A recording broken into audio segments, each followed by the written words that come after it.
Hey, what's going on, everyone? Vega here for Serpent X Tech, and in this box, we got ourselves the Jingle Miner Magic Miner. I'm not sure exactly what's in here, but let's go ahead and open it up, take a look. I have a feeling I know what it is. Overall, packaging is pretty cool, and this is the BTC Hashcard. It does around 12.5 terahash, plus or minus 10% at 200 watts, right? So this is a small GPU style or form factor Bitcoin miner. Let's unbox it and take a look at it. Looks like we got ourselves a power supply here. Ooh, this is actually going to be useful in a number of different ways. Is this an 8-pin or a 6+2? Looks like a dedicated 8-pin. All right, so we know we're going to need an 8-pin PCIe connector, which we might just throw on the FPGA bench right there. What kind of power supply is this? Do we have any information around it? Yes, we do. A flex power supply. Ooh, 400 watts. I could use this on like a dedicated GPU that we connect via Thunderbolt 4 or what have you. So it runs at 110 or 240 volt, 5 amp, 47 to 63 hertz.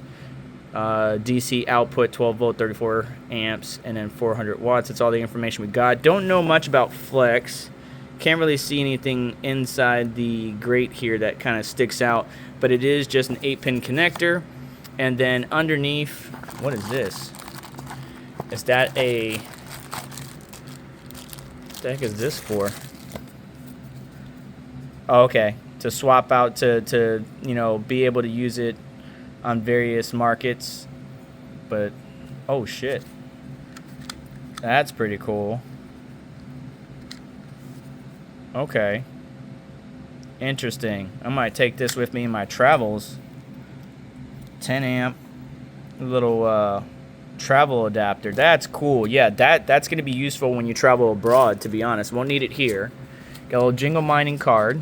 Jingle miner, excuse me. I keep saying Jingle mining, but Jingle mining was a parent company.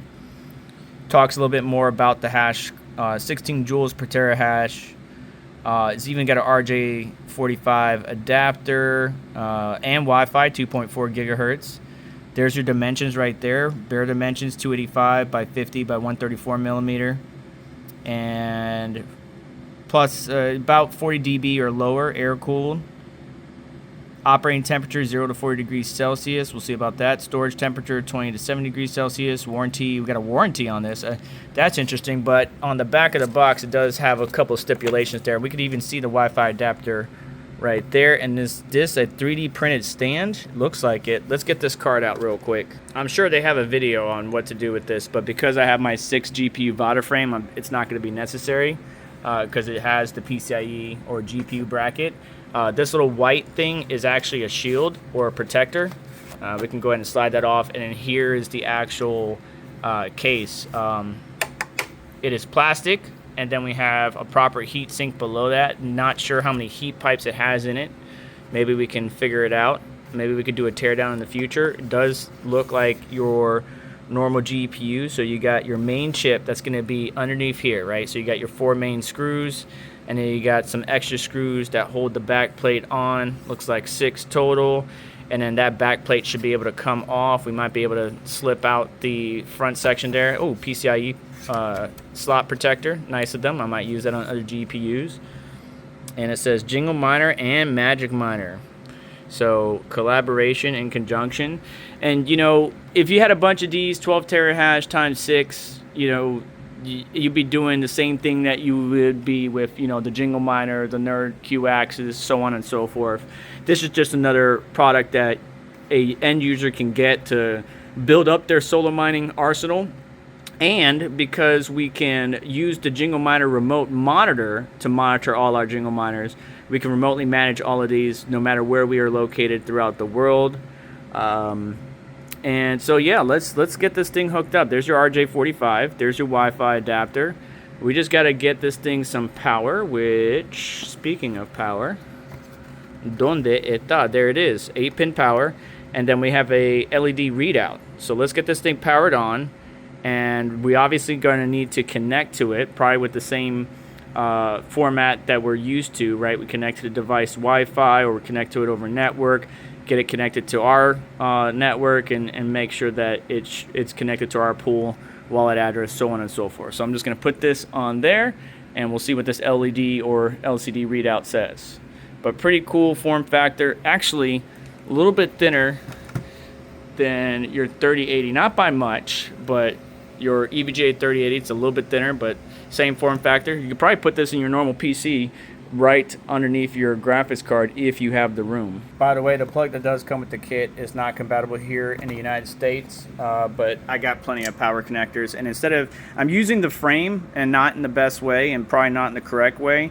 I'll link to all the proper tutorials from Jingle Miner down below, but I am using their power supply, and you can see on here it's providing us a Wi-Fi connection. Otherwise, we could just directly connect via Ethernet cable right here, but we're going to go ahead and search for it on our Wi-Fi. We can do this on our phone or on our computer, whichever, but we definitely need to get it set up. And I am doing it on my laptop or computer, doesn't matter, you can do it on your phone too, but I am seeing that the device is outputting a Wi-Fi signal. So let's connect to it and see what the setup process looks like. And just as expected, it has a default gateway of 192.168.4.1. We type that into our browser, and you can see we are connected. So now we just got to go to pool settings, network, get everything configured. First thing I like to do is network, then pool settings, and then remote monitor. Let's switch over to OBS to get you the setup process. As I was saying, we need to go to network.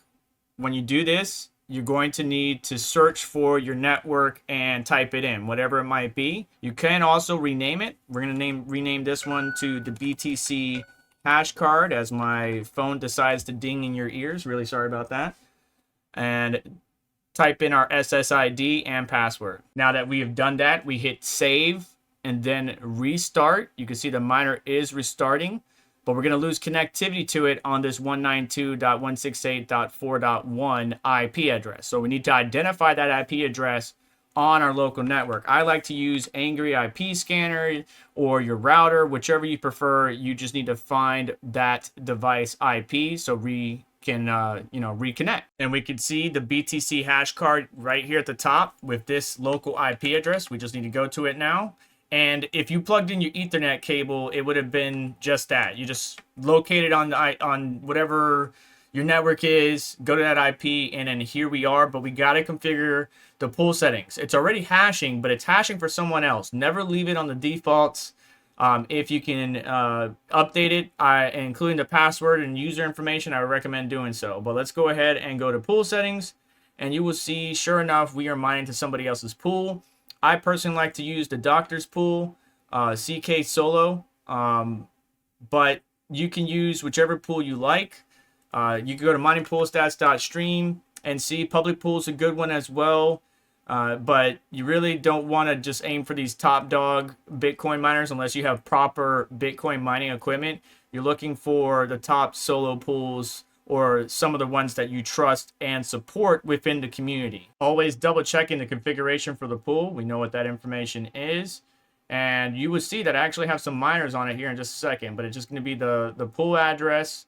You don't need to include Stratum plus TCP, the port number, your wallet address, your worker name on both the primary, and then you can have a fallback if you want. But once you're done, save, and then again, restart the device. Give it a minute. It does take a second, or at least a minute and 10 seconds to this device to get its act together. It could be my Wi-Fi connection, but just bear with it. And just like we talked about before, we can go to our remote monitor section and copy the UUID and secret to bind this device to our Jingle Miner account and remotely monitor the devices no matter where we are in the world, as long as we have internet connection, or scan the QR code that shows up right behind this little chat window.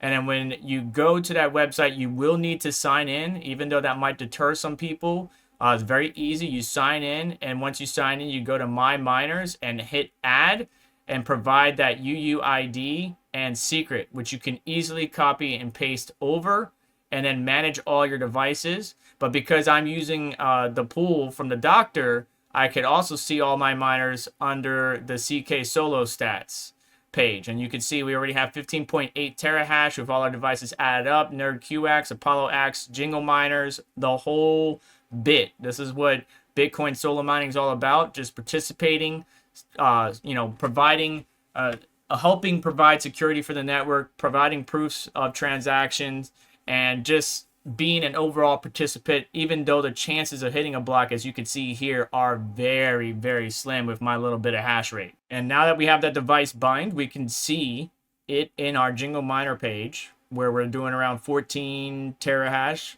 Got 25 accepted shares. See our best difficulty. We can see the power draw is a little bit higher.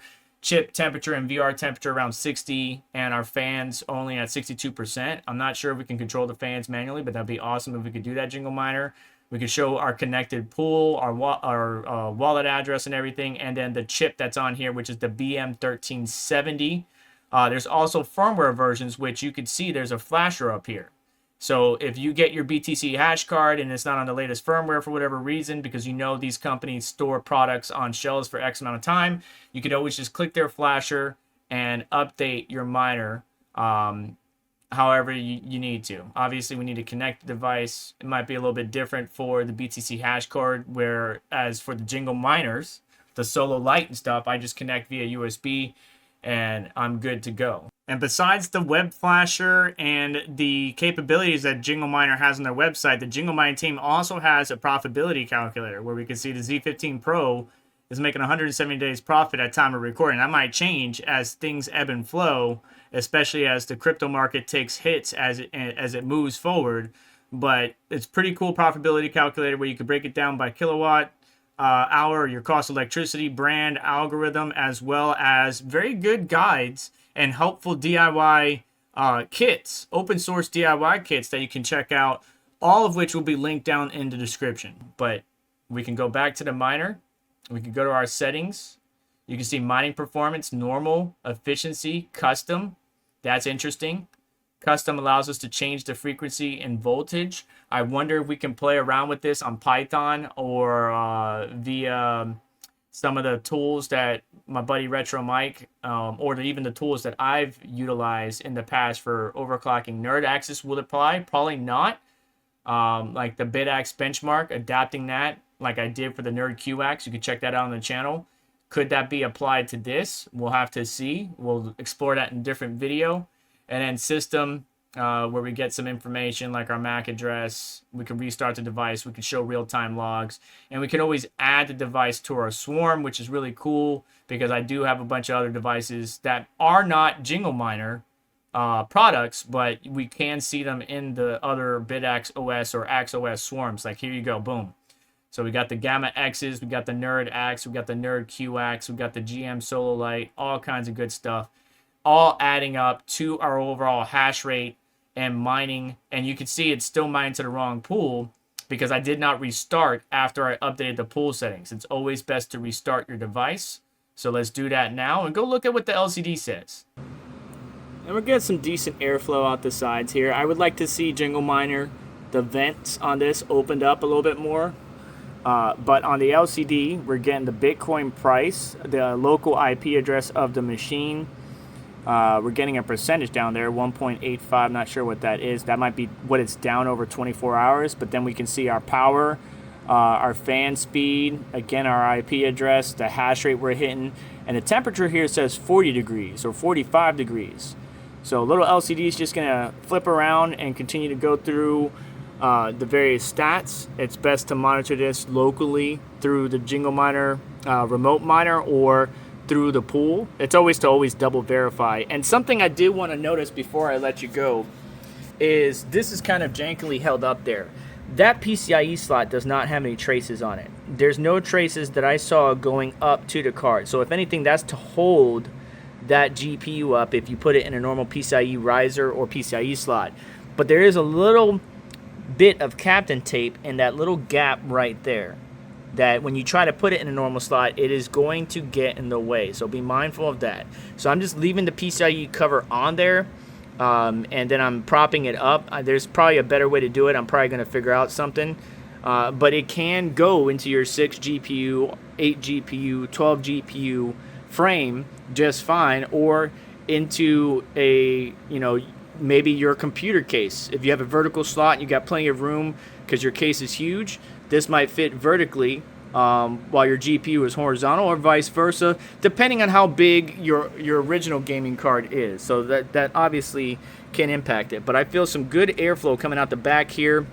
While I would like the side here to have more vent holes or ventilation, right? Because that fan is blowing directly onto the chip that should be here, the BM1370, and then it's going to blow it out towards the PCIe slot, which has no slots or holes, and then towards the back here. And I don't even think there is anything towards the bottom there. I feel some vent holes down here, probably the same up here. So I would like to see those both opened up, and especially the PCIe slot. That probably does remove rigidity or some of the strength that PCIe slot has. But I would like to see some more holes on this Jingle miner to just help improve airflow. Even though it's not a GPU pulling 400, 600, 50 watts like the modern day GPUs, it still would be nice to see that in there. This is a good pass-through air cooler. Good job overall. 12 terahash, around 200 watts. What are your thoughts of the Jingle miner BTC Hashcard? Now, Jingle miner Magic Miner is what this box says, but I'm interested to hear your thoughts. Would you get something like this? Do you like these type of devices? Are you participating in solo mining and in the Bitcoin network overall? Please let me know down in the comment section below. And that's going to do it for today's video. If I do find a way where I'm using either Retro Mike's adaptation of the BitAX benchmark, or even my adaptation where I applied it to the Nerd QX and made some adjustments that you guys can go download off of my GitHub. If I can figure out if there's a way to kind of use that to further make some gains with this particular card, because we have the headroom, that power supply is 400 watts. Will the device and components within sustain it is the question. And if I can overclock it or make it more efficient somehow with the benchmark tool, I will bring you that in a separate video. But that's going to do it for today. So do me a favor on the way out. Hit that like button. Make sure to get subscribed. Hit the notification bell to stay up to date. As well as check out additional links in the description to help support the channel and what we do here. And I will talk to you later. Take care. If anything, you get a pretty cool travel adapter, as well as a 12.5 terahash card, which is actually doing 14. Anyways, I'm going to stop rambling. See ya.